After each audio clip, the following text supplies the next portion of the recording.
this is Jennifer. Thank you for joining me as we take a walk through the recipes that have built the culinary foundation of my family. You just have to clean out the refrigerator. This morning I had plenty of time before a responsibility. So I got busy and cleaned out my refrigerator, and I realized that I had a number of things that needed to be used or they were going to go bad. So I am chopping some celery. I've got carrots and onions, and I went to the freezer and I had 3 containers of homemade chicken broth and a package of rotisserie chicken that I'm going to use to make some soup.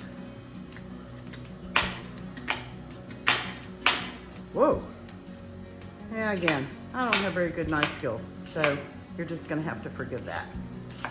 I sort of let things chomp all over the kitchen. I'm heating about 3 tablespoons of olive oil and maybe 4 tablespoons of butter. Butter gives flavor. Olive oil lets you have a little bit higher heating temperature without it smoking. And I'm gonna add the onion, the celery, and the carrots to the pot once they are all chopped so that they can cook a little bit before I add the chicken broth and the rice. This sort of cleans out my pantry drawer in the refrigerator and lets me begin to rebuild. And we're in Tennessee, and believe me, it's not going to be cool in Tennessee for at least another 2.5 or 3 months. But the temperature this morning was a little lower than normal, and that sort of brought to mind soup.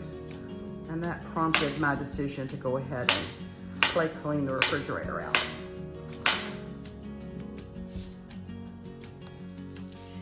The oil is ready, and I'm gonna start putting in the celery, the onions, and the carrots to let those saute for a bit. Additionally, to help them sweat, I'm gonna add about a teaspoon of salt, and I'll add a little bit of pepper at this point. That's just to enhance the seasoning a bit while they are cooking. This is over a medium-high heat. I will continue to stir until the vegetables have been cooked a bit. As the vegetables are cooking, I'm going to add some additional spices. I'm adding a teaspoon of dried basil, a little bit of garlic paste, maybe the equivalent of a teaspoon, not a lot, and this is about gone, so that's a good thing. I'm also going to add a half teaspoon of parsley, a half teaspoon of oregano, and a half teaspoon of dried mustard. And we'll stir that in as well. I'm also going to add at this point about 3/4 of a cup of white rice. We're going to let it brown a little bit as well before we add the chicken broth. The rice will cook in the chicken broth.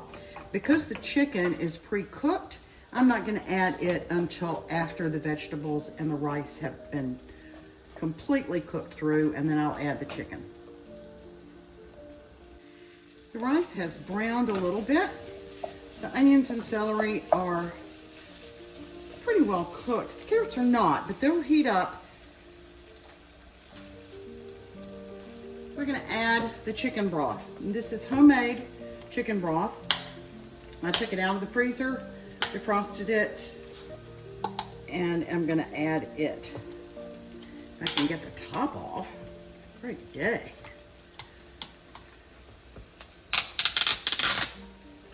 there's still a little bit of ice in the middle. Oh well, that'll melt.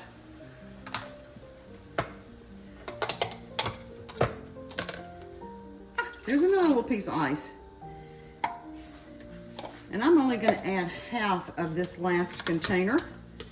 I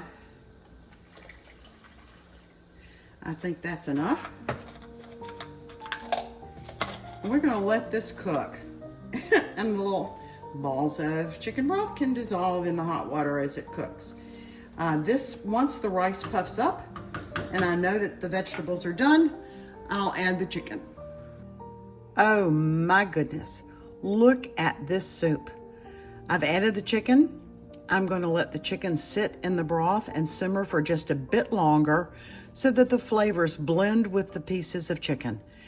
I can hardly wait to eat this. Let's keep cooking. Thanks for visiting Pope's Plates. Make sure you give this video a thumbs up. Click the notification bell so that you'll know when we have new videos available. And make sure you subscribe to our channel if you haven't already. Until I see you again, let's get cooking.